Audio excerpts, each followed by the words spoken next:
Hey, welcome to the Mostly Skateboarding Podcast. I'm your host, Templeton Elliott, and I'm joined this week by Mike Munzenrider and Jason from Frozen and Carbonite to talk about the search for skateboarding's missing youth and the objects that define skateboarding in 2026.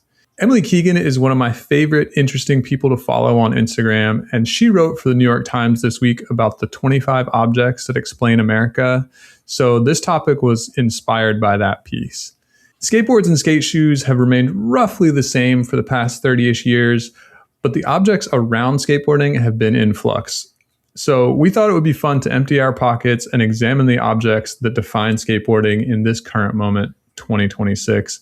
Mike, name me one object that defines these times in skateboarding. I'm stealing it from you, Templeton, and this came up early in our discussions for the topic, but it's got to be the iPhone. And I think it's definitively the iPhone. It's not like a Google phone. There's a better proper name for the Google phones, but we'll call them that for this. It's the iPhone, and it's because it's like the two-way media portal. You consume all your media through it. You know, some of us are migrating back to the television, which is good, but, you know, you're watching 1,000 Instagram clips a day on your phone, if you're lucky. And then you're also, you know, recording yourself on your phone. You're, I don't know, sharing clips. You got group chats talking about skate gossip. You're just doing things on the phone. And I think the fact that like the self-filmed clip or the buddy filmed clip for that matter, and airdrop is revolutionary, but now you can just text without the loss of quality. I think the iPhone is like a defining piece. I stole that from you, Templeton. So anything that I missed on that? Oh, no, I totally agree. I mean, I've never seen a Droid at the spot. So yeah, iPhone for sure. And yeah, I think you pretty much covered it. It is that two-way medium. It's like the central hub of skate media. You know, like we're shooting videos on it. We're passing videos around on it. We're watching videos on it. And, you know, watching clips on Instagram, but also like I think that there's lots of people who will watch a full video on their phone.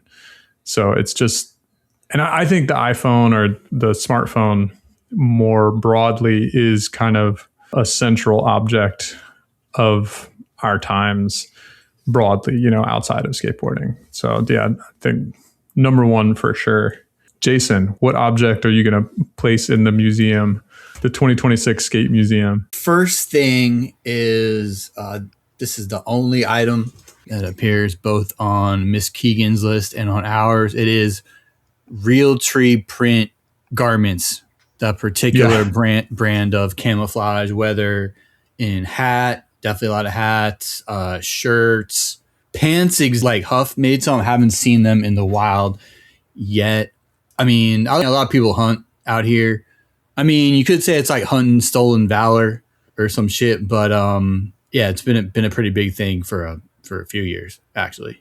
Yeah, I think Realtree is like, I think it's crossed over from hunting and outdoors into the mainstream, done plenty of collabs, you know, in skateboarding, outside of skateboarding. I think it's like a like branded specific pattern. Yeah, it's a specific pattern of leaves and branches and shit.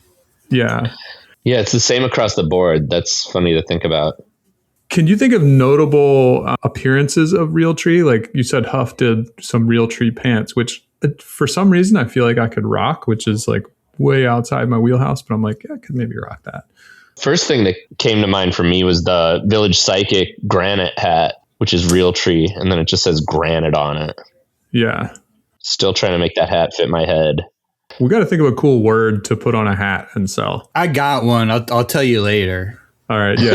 I got a merch concept. I'll tell you later. All right. Other notable appearances though? The Metalwood hat. I think Metalwood's got a Realtree hat probably. Yeah. Metalwood, not a skate brand, but kind of a skate brand.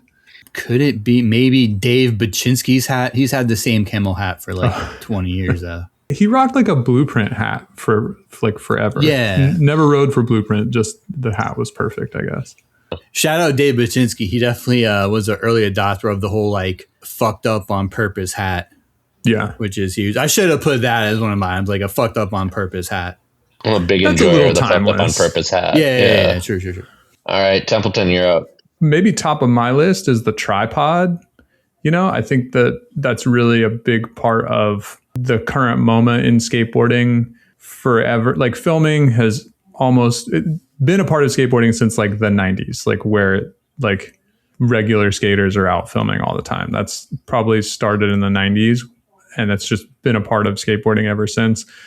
But with the iPhone, which is, you know, so important, as we've said, comes filming, self-filming, solo filming. You know, it used to be you had to have a homie who had a camera and he would come out and film you, or like, I don't know, you had a camera and you pass it to your buddy. Like, people weren't really self-filming that much, but I think self-filming now is like such a big thing. You know, even if you're not using a tripod, you're like leaning it up against, you know, a water bottle or whatever.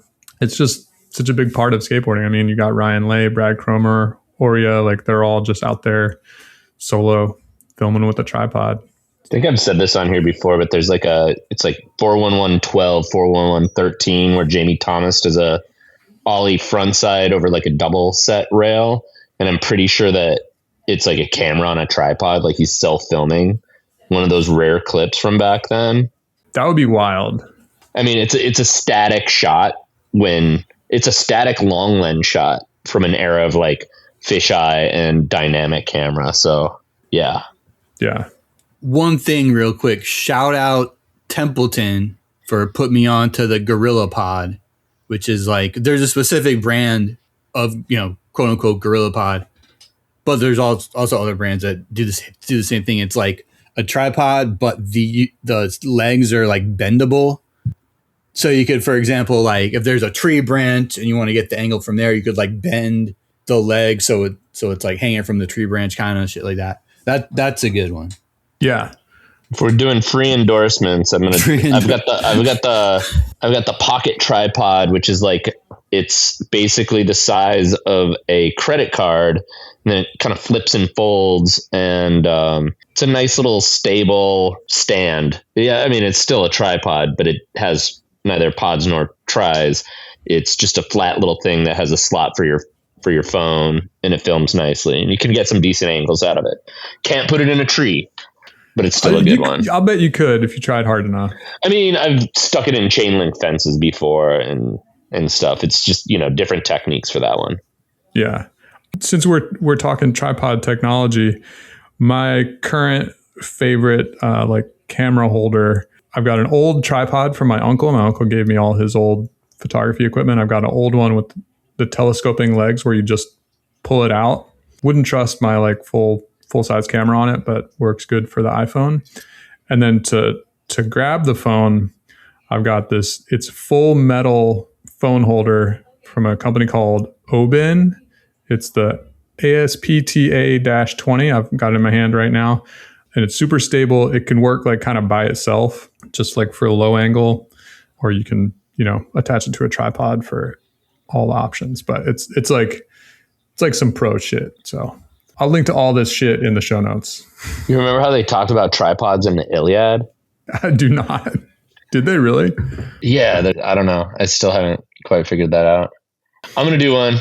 Yes, let's hear it. How irreverent do I want to go? Yeah. Supreme boxers. Got to have them on just in case your shirt flips up when you land your trick. Look dope in the right away. I think it's one of the funniest trends ever. I mean, it's lab created, because if you remember our discussion with Peter looking at the Supreme contract with Tyshawn Jones, he was contractually obligated to wear the Supreme boxers. So got to imagine the rest of the team has that same statute in their contracts. So it's like they have to wear the Supreme boxers, and that's why maybe people out there want the Supreme boxers. Yeah, I'm guilty of that one, because like there's a couple of reasons. One, like they're pretty good for what they are, you know, the quality or whatever. Two, they're usually or almost always readily available on the site, which is, you know, most of the shit sells out pretty fast, if not instantly. So yeah, there's that.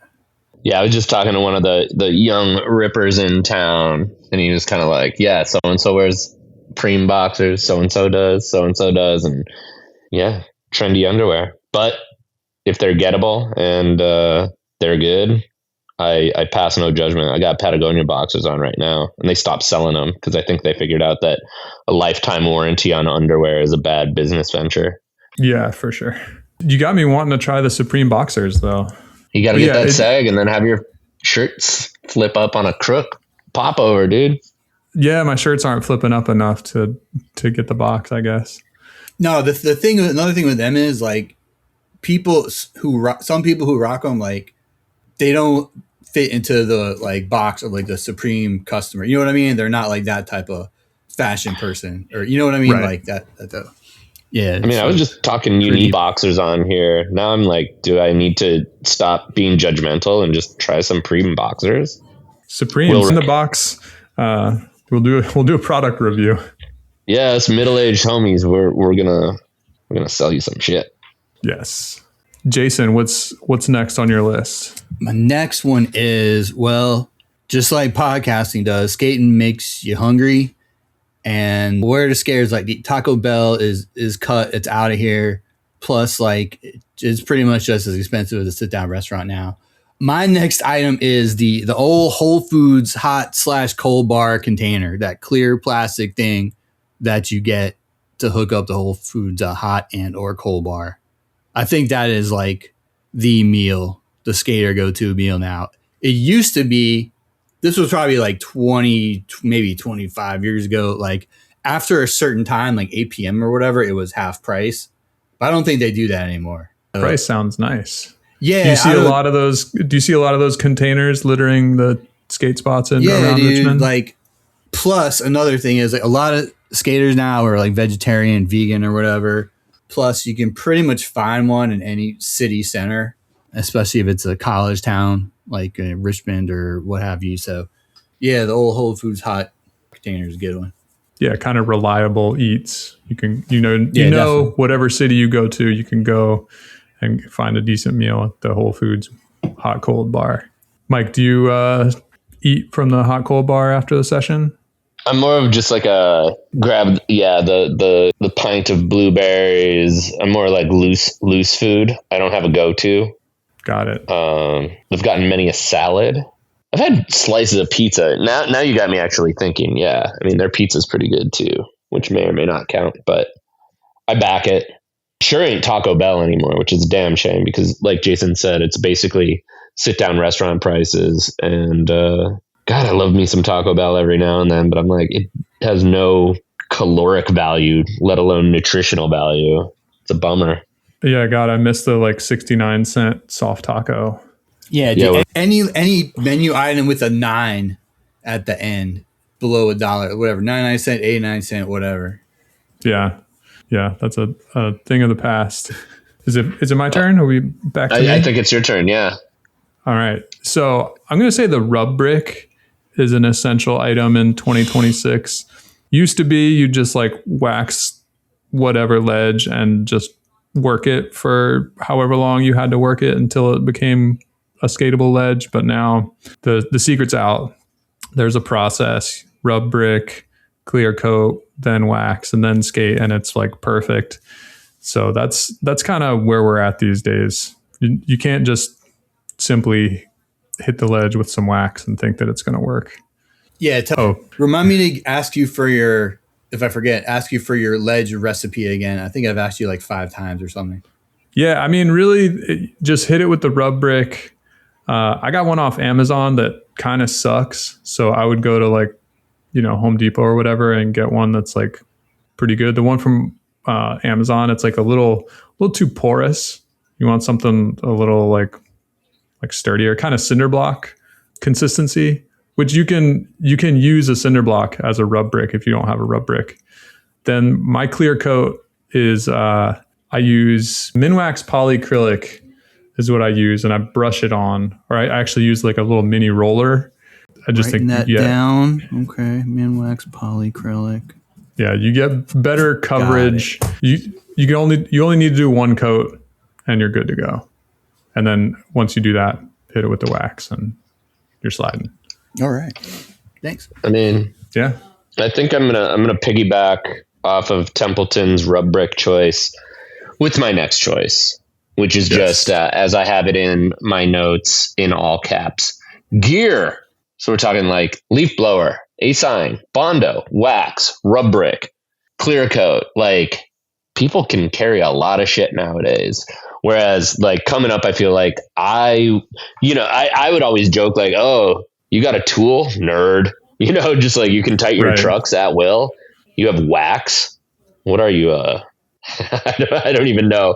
I think like the preparedness goes a long way anymore. And I mean, I think it's all this stuff ties together just in that, like, it's not more formal, but even just eating at Whole Foods, I bring a lot of snacks to sessions anymore, mostly because I'm always late and then I'm just eating blueberries out of like Tupperware when I get there.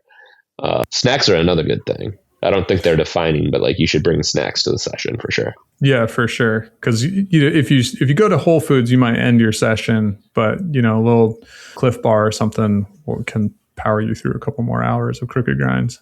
Yeah, don't get the mac and cheese from the hot cold bar because that's heavy. But yeah, don't. Wait, you mean I shouldn't carbo load before I go skate? Do it the night before. I'm a huge believer in that. Pasta's dope. Yeah, definitely back pasta. Had some tonight. Nice. Yeah, I like the gear. I think it is a little like kind of car centric. You can't have the leaf blower, the sign, the Bondo, all that shit if you don't have a car. Yeah, why? But like even something so simple as a broom, because how many times have you been skating like and there's some like rocks or like dust or debris like in front of the ledge or in front of like the bump like right where you pop or whatever, and you'd be like, fuck, dude, wish I had a broom. So you gotta use like your foot, like that old shit. Yeah, the foot sweeping is rough. Or like look around for like, fuck, is there a piece of cardboard around here? Like, god damn it. Right, like we need all weeklies to come back, both for the journalistic integrity and because you can use them to like dry off waxed ledges. Like it rained 12 hours ago, everything's dry but the waxed ledge. Right, yeah, it's like puddled up on the ledge. I used to carry a squeegee with me because there is this skate park that has these polished granite ledges, and they would always have just tons of water on them. So squeegee them off, and I'm a hero. Beautiful. Yeah. Jason, what's next on your list? Next one is, skaters have always loved the nicotine. It gives you a little self-esteem or confidence boost, rather. So the perception is, an electronic cigarette is a big one, like some type of vapor device for a nicotine delivery. For sure. Definitely. I see those more like littered at the skate spot than people actually using them. My bit when I still smoked cigarettes was like we'd drive downtown Minneapolis and get out of the car and I'd light up the pre-session smoke, but then like stretch against a street sign, like get my calves, do some quad stretches, maybe touch my toes with the heater hanging out of my mouth. I'm sure I impressed like 2 chicks over the 15 years I did that. Inside Mike, there are 2 wolves. Yeah, you got like the pre-session sig, the post-session sig. If you like slam real hard, you know what I mean? You can hit one for that extra adrenaline or whatever, dopamine, what have you. If you land this, finally, you get to have a sig. Well, listen, full disclosure, I quit on Valentine's Day, but I still chew the gum. I chew it all the time. Sometimes I like forget about it and I don't even chew, but like I do chew it from time to time and like while skating. So you ever get the stick of dirty juicy fruit for as a reward for a trick well done? No, but that's a good idea. I should try that. Fakey tray for the nicotine gum. Tray down something. Yeah, sure. Man, I love smoking.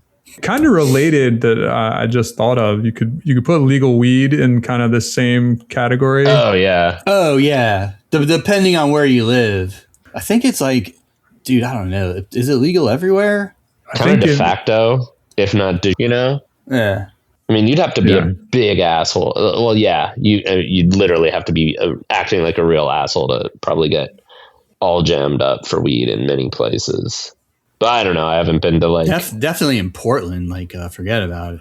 Oh, yeah. I mean, it's fully legal. I mean, there's people are smoking a lot worse in Portland and getting away with it. Yeah, I guess so. Yeah. Think it's your turn, Templeton? Yeah, I think my final piece of my final object is the water bottle. You know, it used to be you just go out skating for the whole day and maybe buy a Snapple on the way home, but not anymore. A lot of times I leave the house with 2 water bottles. Hydration is key in my advanced age, and I think for everybody really. And it's just something that I'm a lot more conscious about. Plus, you can use it as a prop for your iPhone to get those solo clips. Yeah, water bottle, it's crucial on every session. When you said 2, it just dawned on me that I've been running 2 as well. I got like the water bottle that lives in my car, which is like a clear uninsulated one that's nice. And it, you know, I've got a garage, so my car doesn't get too hot during the day. But then I'll bring like the Clean Canteen Bomber. I'm talking like it might be a gallon of water. You can put a shitload of ice in there and get that stuff cold. And so you drink, you know, your room temperature water through the session. Then you can top it off with some cold water. Maybe I just topped off the homie Dennis's water bottle after the session yesterday when he was out and the rec center didn't have a drinking fountain. Like, the big Bomber bottle is good. Feels good to hook the homies up, you know, like, oh, you guys need some water? I got some extra. When we were talking before we got on, like started recording about how, like, all due respect to people who don't carry water bottles, it's always funny when people are like, damn, I gotta go buy some water. It's kind of hot today. And how many times, you know, as younger folk, I'd have bought like the gallon, or, you know, someone you were skating with, luckily they bought the gallon and then had water to share. Right. Yeah. Pretty sure the gallon got invented for skaters. With the kids today, like they always, even kids that don't skate, like they always have a water bottle with like a bunch of stickers on it. Dude, the water bottle, like the trendy water bottle, I'm sure you see that as a teacher, Jason. Oh, yeah. Cycling through new brand every every half a year and a half, whatever. Forget about it. I actually just got the current trendy one, and it's, you know, believe the hype, the Uwala. It's a good water bottle. The kids got one. I'm envious sometimes, though. They've got the sip or straw option, and I tried to do both the other day when I was drinking out of my wife's, and it kind of fucked me up. It was messed up. Yeah, you got to pick a lane. Yeah, it's confusing. I'm like, what? You get the hang of it. Drink the water. Yeah, I'm not too crazy about it. I have like I think it's like a gallon or something bottle from Walmart. It's called Bubba. Like the brand name is Bubba. So that's probably why I got it, because that's funny. But no stickers. No sticker. No, clean. Yeah, yeah. I just put an Uprise sticker on my Big Bertha Clean Canteen, and I feel like we're revealing a lot about ourselves via our water bottle choices. I think we are. I think we're kind of coming into the home stretch. What's your last one, Mike? I'm going with the speaker. Capital T, capital S, the speaker, because we're skating at these largely, I think a lot of us are just skating at like legal spots where you can post up, and then kind of having some music playing, you know, makes sense when you can just post up all day. I haven't been able to skate as much as I wanted this summer because of various injuries, dings and dabs and stuff. But I got a Big Bertha. Again, the Big Bertha. I go large, boys. I got a big old Bose for the purpose of like bringing it to the session at this hockey rink DIY spot that's super fun. And Palace, it delivers, man.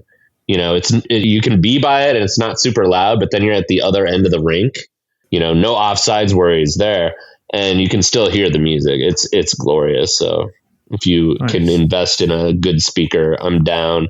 And like, yeah, man, you just want to listen to Journey and be hot in the Minnesota sun. It's great. You ever get any dirty looks for your song choices?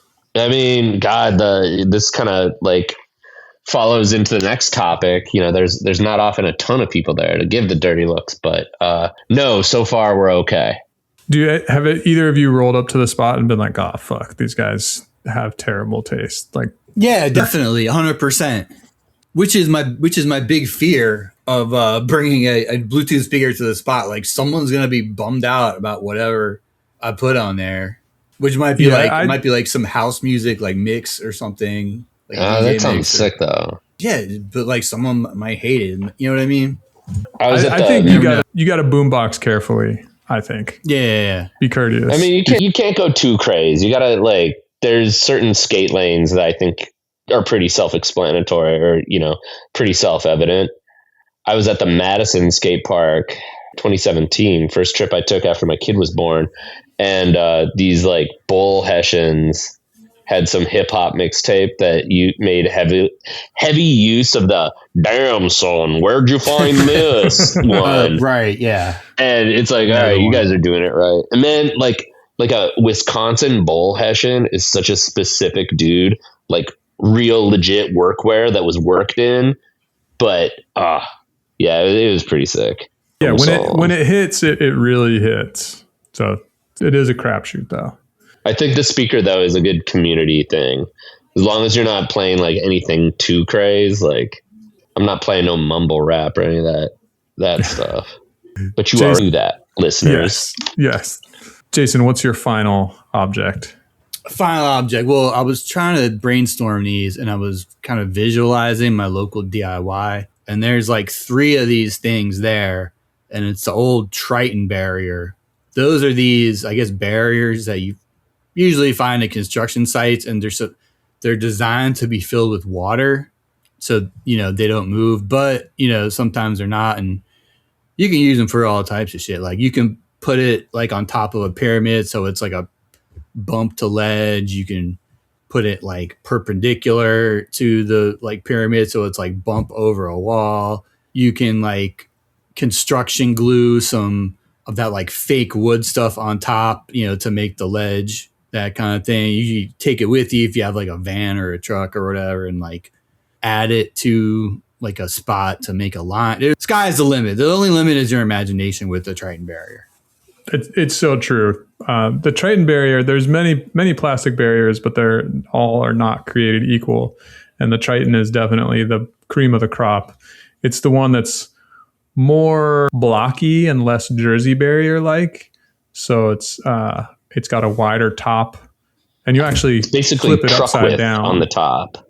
Oh, no, it's like ledge width. It's thinking of a like, different barrier then. Okay. Yeah, plastic, and you flip it over because the bottom is actually the better ledge. And yeah, those things are awesome. I like them as a hubba, bring it to a set of stairs, unlocks whole new potentials there. So wait, are we talking the one that's like above waist high? Yeah. Yeah, like Thomas said, there's all kinds. There's all different. Yeah. But it's not like the classic one. I'm thinking of the little one that's like just, I'm short, so it's like just over knee high, and it's got like the truck width top, but you can't flip that one over and skate it. But oh yeah, that one is kind of like the most common plastic barrier. It's still a jersey. It's like a plastic jersey.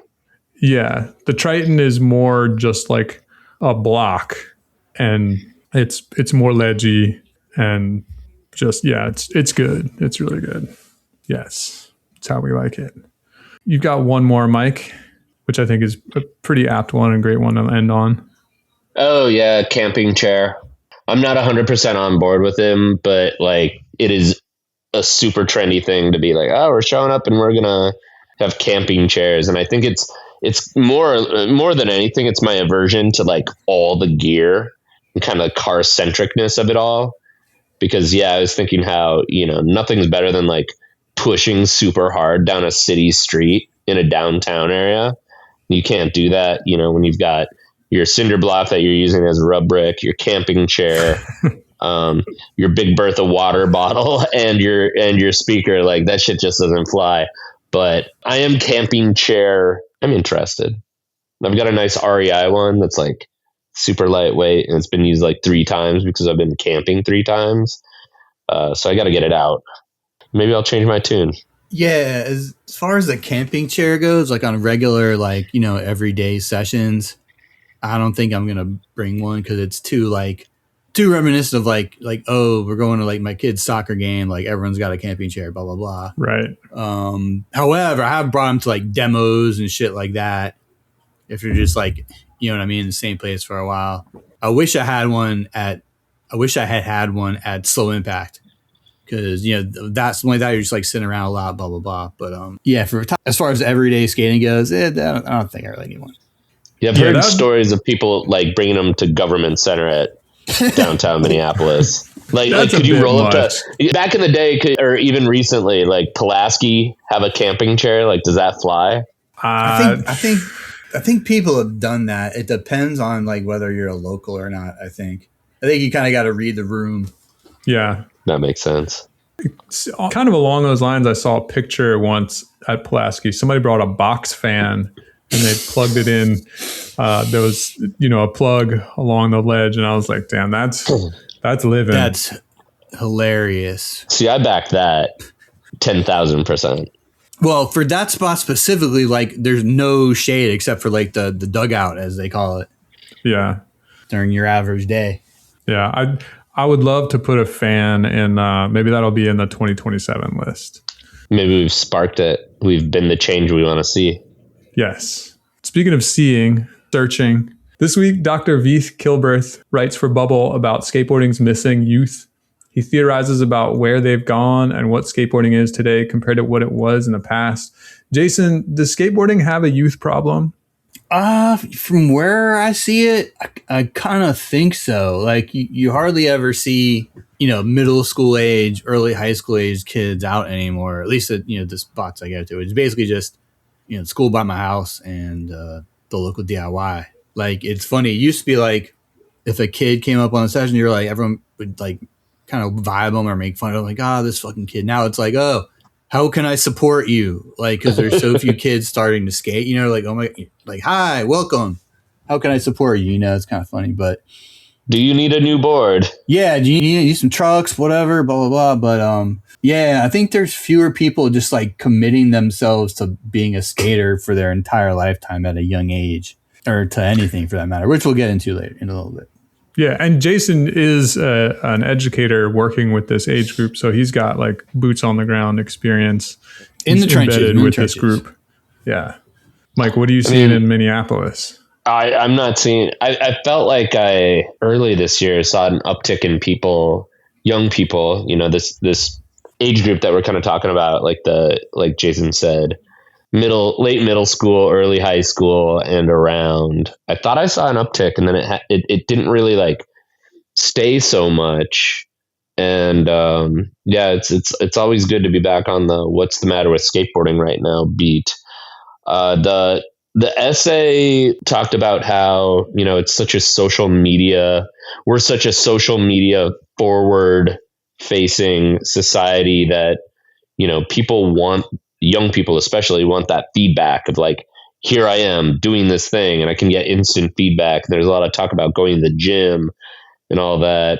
And I think that, yes, the way the world's mediated is a large factor in it. But I also think, and this goes back to, I don't know, doing Quarter Snacks surveys with shops now, maybe 2 years ago. Geez. People also talked about there's a lot of different ways kids can get around, and there's just a lot of different things that they can like really throw themselves into that just frankly aren't as difficult as skating. Yeah, that was something go ahead. That was something that the author mentioned, is that like he was talking about the gym as a different option from skating and how kids can see progress quickly and it's pretty easy. And there's you get a lot of like social benefit from going to the gym. And I was like, damn, that's sad. No, I mean, listen, I'm in the gym like between 3 and 6 times a week, and I have seen, or I do see, a bunch of kids there that are kind of just starting to lift or whatever. Plus like with lifting, like your feedback is quantitative. It's like, oh, I benched 155 last week. I could only bench 135. Whatever. It's like, you know what I mean. It's kind of easy to measure, but skating, it's like way harder. It's like, oh, I did this trick. You know what I mean? Where does that fit in? That kind of thing. So right, like, oh, my crooked grinds feel a little bit better this week than they did last week. Yeah. Oh, I can no slide longer. Yeah. But at the same time, skating is like can be the least linear progression type thing, because like you can just suck for 2 weeks. Or, like you try a trick and you don't just get incrementally closer. It's kind of random. Yeah. Yeah. And even like trick progression. Like I've been skating most of my life and I've never done a nollie flip, but I've like ollied a bump to bar and just, weird paths through skateboarding. Right. Yeah, one good point that this author makes is that with social media, I mean, when whatever Twitter, Instagram appeared, we people like us, our generation, we were like, oh, what is this new thing? With like the kids today, writ large, it's like the only thing they've like grown up with it, so it's just there. You know what I mean? It's just like their world. So realistically, like the author says, I'm paraphrasing here, like they'd rather make like, or some, for example, something I've seen is like a funny reel or whatever and get like however many likes and views as opposed to like trying to do a kickflip for 3 hours. And you know what I mean? And his basic thesis, I think, is like the validation you get from social media is external and the validation you get from skating is like internal. It's like, I did this. This is my like special thing. I landed this trick. I tray flipped El Toro. Yeah. I effing tray flipped El Toro. Exactly. Yeah, there we go. Yeah, I think that totally makes sense because I think like for me and my skating, like I'm pretty just like self-motivated and not always seeking validation from social media and stuff like that. Like I guess like sometimes I'll film a trick. It's a crooked grind. And I'm just like, I don't need to share this. Like it just felt good. And that's as far as it needs to go. That's what you call soul skating. Yeah.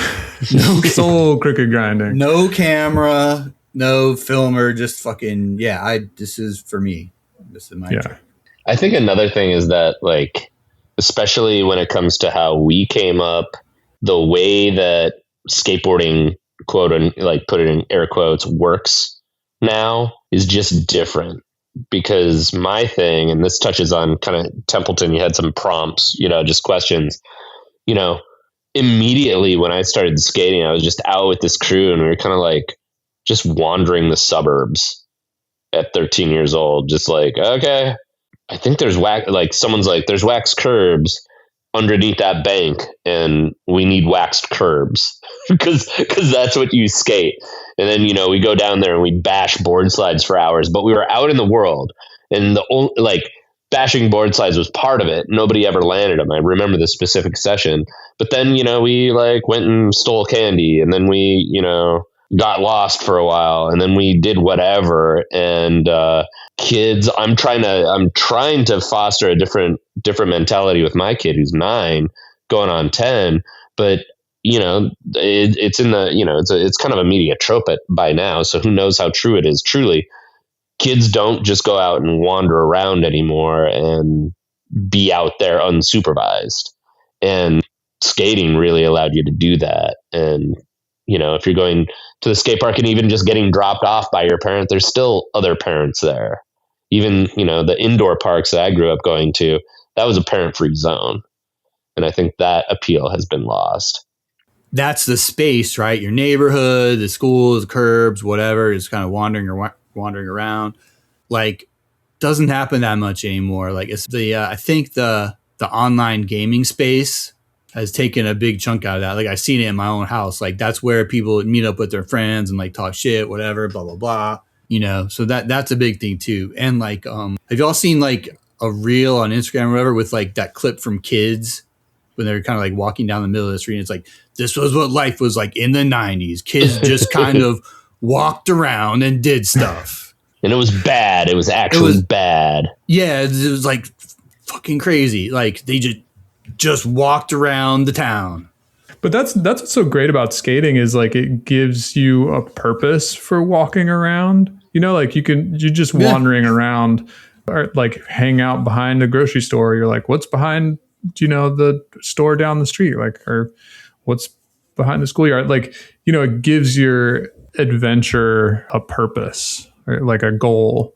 And you can tell your parents like, hey, I'm going skating, when really you're going exploring your surroundings. And, maybe that's a way to sell skateboarding again. It's like, this is your key to adventure. It's going to unlock doors. It's going to take you places you never dreamed of. And, that's disgusting places mostly. But, if you get good, it might take you to somewhere like Barcelona. Yeah. I mean, the dream is finding something amazing in that suburban industrial park where it's been 30 years and you've still never really found anything amazing, that it's going to happen. It's going to happen. Keep looking. Yeah. Keep looking. My I'm industrial not going to park, hop any fences, but I'm going to find it. my industrial park keeps giving. It's been quite fruitful lately. So what do we make of the author's kind of solution to finding this missing middle of skate youth? It's pretty squishy. It's kind of vague. You know, it's accepting that people aren't going to be lifelong skaters. Am I reading this right? And kind of like kind more of accepting. Yeah. People be more accepting.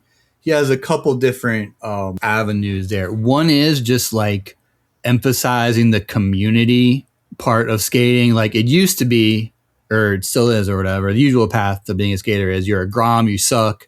Cool guys vibe you, whatever. Then you get better, learn like, you know, the etiquette, prove you're not a kook. Then the cool guys kind of accept you, and you're kind of in like the good skater group. And then hopefully kind of got a rip, got a rip, and really lovable. Yeah. Hopefully once you start skating with like the good skaters in your town, your skating will grow like exponentially. That's kind of usually how it happens to people that get really good at skating. What this guy says is don't throw that out the window. Just like emphasize like sessioning with everybody, like being able to get to that point earlier, like way earlier. That way people will be like, oh, I'm in the skate community, even though I don't rip. I just do like the basics. That's another thing he mentions a couple of times, like part-time skaters, like people that just kind of like can do basic shit, like a good tail slide or whatever with style, and don't stress like super hard tricks or whatever. So I feel like that's not, it's not exactly my mindset, but it's like supportive of just people being out skating. Yeah. Like I've been down with that for a while, you know, maybe I just grew out of vibing, but yeah, maybe people just got to talk more. It's that old thing.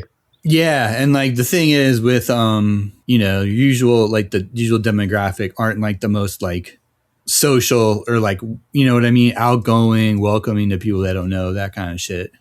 So yeah, it's a little bit of an introverted activity. Yeah. But I kind of think that this like exclusionary like emphasis on ripping thing is like a little bit of a red herring, because I was in crews where like there was a dude who like, you know, his best trick was an ollie down 5 stairs, and he was in the video because he was the homie. And so I think it's just always been like that. You know, if you're like cool and you want to be a part of it, you can be a part of it. So I think. No, yeah, I agree with that. Yeah. I don't think that that's necessarily the problem. Like I think that skateboarding has maybe lost a little bit of its edge, maybe a little too welcoming.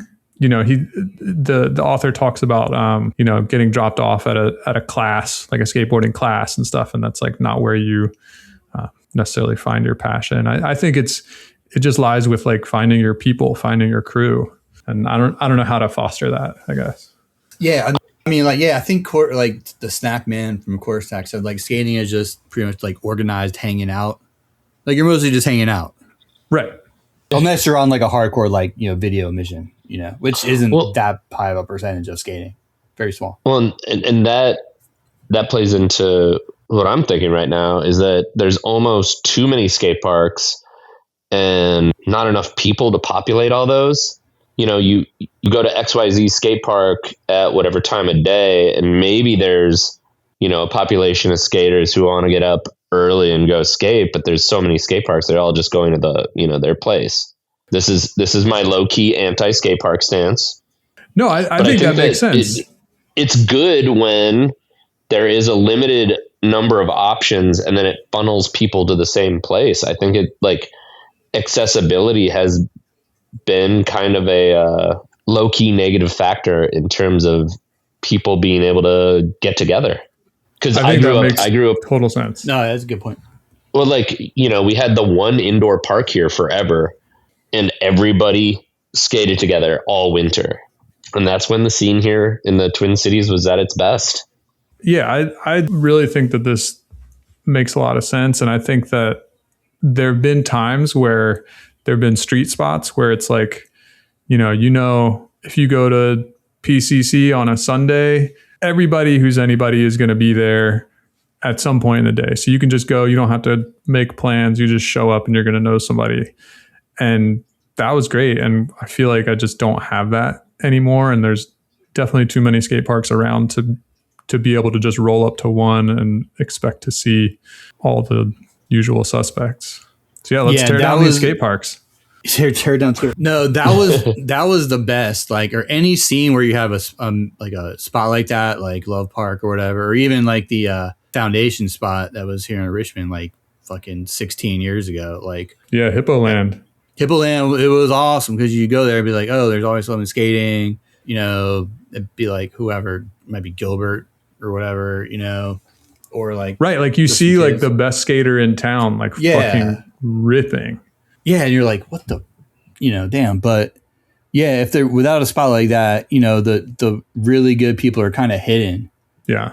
Yeah, they're either skating wherever they skate or whatever park they're at, or they're filming at night. So yeah, that's a good point in terms of the community and shit. All right. Did we solve it?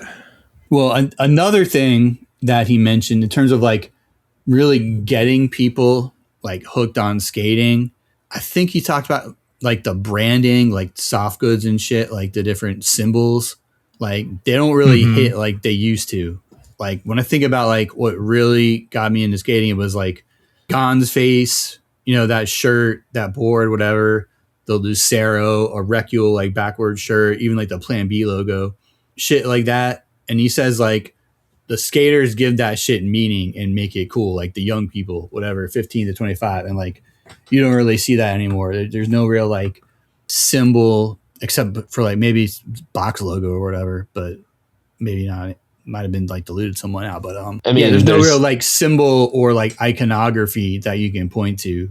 That's like, oh, this is like skate shit now. Like skaters wear this shit. I mean, it's kind of a off topic in its way, but just the fact that there's not, who's 22 doing a brand right now that's like, oh fuck, this is like the, irrepressible brand. This is an essential brand and it's done by really young skaters. That used to be, well, I guess 30 years ago that was the norm. And now it's just who's doing that? Like how old are those carpet guys? How, Grant at Weekend, who I think, does one of the more exciting, Grant Yansura at Weekend does one of the more exciting brands. And, he's just a little younger than us, Yeah, I mean, I always think of Genesis as kind of like the one that I'm always rooting for as like a young brand by young people. Yeah, shit. I never see that. I don't know what their products look like. I don't know what products they make. Sorry. They're out there. There's some, like, I think there's a couple in New York or whatever, but they're still on the come up. They're not like, oh, this is, you know what I mean? This is the shit. This is like skating's like unstoppable brand right now or whatever. Yeah. And I think skaters aren't even that interested in skate brands anymore. Like we'd rather rock a some Polo or Arc'teryx or whatever, or like whatever, like Elton John t-shirt. Right. Yeah, exactly. Like so that. It's like we're contributing to skateboarding's kind of like slide from the top of the cultural heap. I mean, whatever the decline or like the recession of skate specific clothing brands has been, that's a topic for another time of just like why doesn't that happen anymore and why doesn't that really sell? Because there's Huff, but there's a lot of crossover appeal there. And then, like a lot of smaller operations, and I'm sure I'm missing it. And then there's Metalwood, your, former real associated people doing a golf / skate thing. And I don't know, I'm wearing Quiet Life. I love Quiet Life. I've been wearing that shit for like 20 years, but it's not a skate brand. You know what I mean? It's skate adjacent. Yeah, it's like skate adjacent. Yeah, it's interesting that you bring up Metalwood, and it just kind of made me realize like we're kind of like ceding ground to golf and like fucking running, like we're letting those guys be like the cultural leaders. Like that's, I don't know. That's pretty lame, I think. What do you mean ceding ground? Like pro skaters like start running a lot or? No, I'm saying like ceding it, like giving it up. Oh yeah. Like we're giving up ground to those activities. Oh, for- CEDE, right? Oh, got Yes. it. Okay. Yeah. So I don't know. Do I need to go buy a Polar shirt? Probably. The best thing you can do is literally buy a shop shirt from your local shop. Yes. Yeah, there should be a shop revolution where just like shops lean into making cool shit, and then we all can support you and you get more money.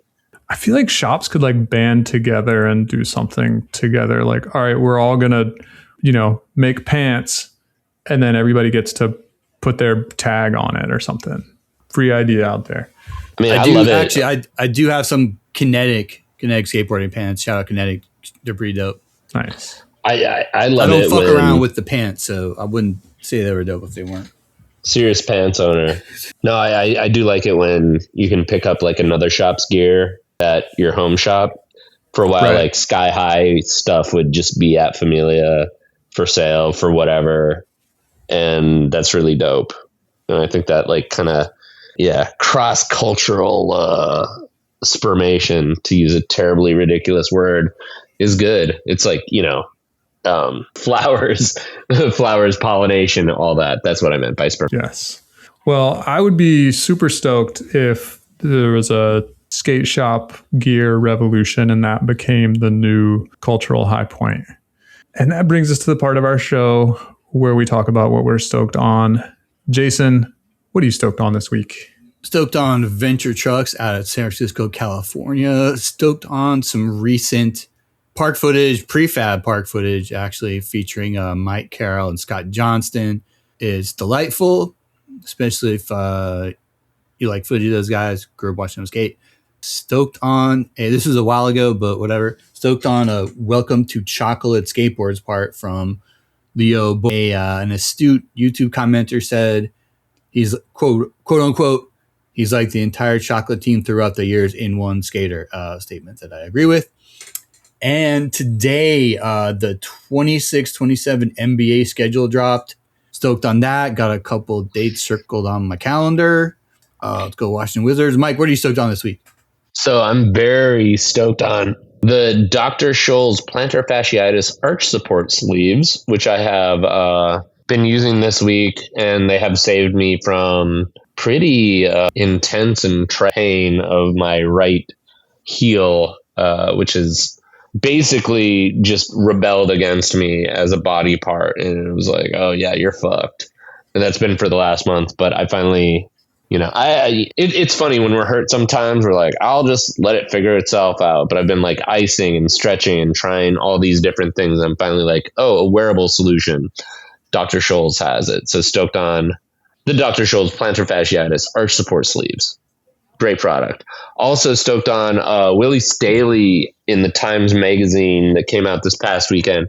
Had a piece about trying a diet that was all steak and fermented foods. Apparently some of the top politicians in the land are eating it based on the doctor that Staley interviewed in the story, based on his recommendations. It was good and it's fun, and I like Willie Staley's stuff. But as a bonus, I was in Boston for a little trip to visit my wife's aunt. And it just so happened that her wife's aunt's wife and my wife had read the story. So we got to discuss it and how ridiculous it is. There is a really mind-altering description of this doctor who created the diet, how he shits, which is worth tuning in. I don't know. It's just an insane quote. Also in Boston, stoked to walk through Copley Square, which was cool to see because in like old Thrasher videos, there was a bunch of good Boston footage. Wish I'd have gone by eggs. Didn't make it. Wish I'd have found that yellow barrier thing that's at like that highway entrance, because that's, I think, the best. That's the best Boston spot. Of old times. God, I'm rambling. Sorry. Windows to the Ledges. I also want to find that. Finally, very quickly, the NBA point guard Russell Westbrook retired from the NBA. News came out yesterday. He was a great player. That pull-up pop and stop jumper that he had from the mid-range was insane. Kevin Durant had a really great tribute to him on Twitter. If you're at all interested in any of these basketball players, I'd go check it out. KD had a killer line in it talking about Westbrook, who was famously just intense, which was he led by example, and once the lights were bright, he let everything out and experienced pure freedom. Templeton, what are you stoked on this week? I am stoked on designer Ken Isaac's book, How to Build Your Own Living Structures. It's a 70s design book / manifesto, and I had found it a long time ago, and recently I refound it, and it was dope because I was like, I remember like these things, and the things were in there. He like if you're into like Buckminster Fuller or Charles and Ray Eames, you might be into Ken Isaacs. He's kind of like a hippie modernist. So peep that. The book is it's on archive.org in full, so I'll link to that in the show notes so you can read it and get some weird inspiration too. That's it for our show this week. Be sure to check out mostlyskateboarding.net for links to the things that we talked about and other show notes. Until next time, you can keep up with us all week online. Mike, where can the people find you? I am tweeting and gramming at M Munzenrider. Jason, where can the people find you? On Twitter at Carbonite1994, Instagram at Frozen Carbonite, and writing stuff for quartersnacks.com. Got something coming real soon. So keep an eye on the site. Tell me, where can people find you? You can find me on Instagram at Mostly Skateboarding, and you can find the show on YouTube at Mostly Skateboarding. We will see you guys next week. Later.